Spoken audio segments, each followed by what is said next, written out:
Mushrooms grow quickly compared to most fruits and vegetables and don't take up precious space in your garden. Most hobbyists start out with oyster mushrooms because they are the easiest to grow. Mushrooms are a healthy addition to any diet as they are low in calories and fat, high in fiber, and contain high amounts of potassium and selenium.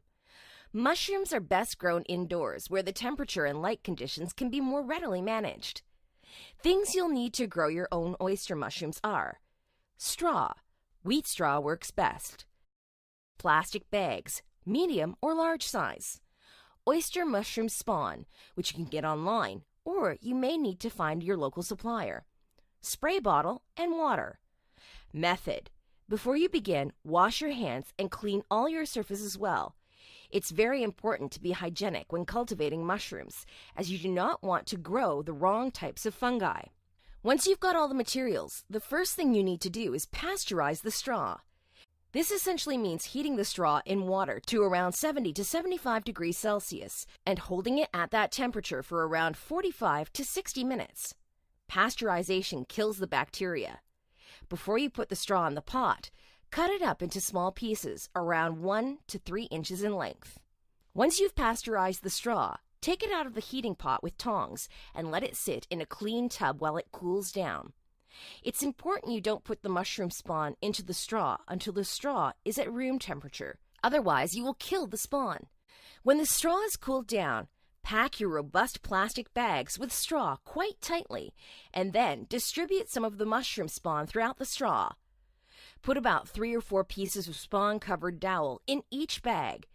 The straw should not be dripping wet, but it should still be damp from the pasteurization. At this stage, sterilize a skewer or a nail by pouring boiling water over it and jab holes in the bag every 3 or 4 inches or so. This lets some air in, but not too much. The mouth of the bag should be closed with a rubber band or thread. You now have to find a home for your mushrooms. Keep them out of direct sunlight. They like some indirect light and grow best at around 15 to 20 degrees Celsius. Now you wait while the mushroom spawn develops into mycelium and begins taking over the entire bag.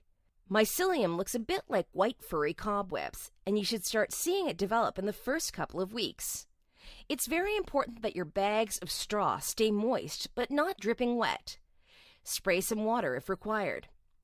About 4 weeks later, the mycelium should have spread across the entire bag of straw, and your mushroom should start forming. Cut some slightly larger holes in the bag if necessary. The mushrooms will decide that they want to grow out of one or more of the holes you've created, and they'll usually grow in 1 or 2 clusters. Now comes the fun part.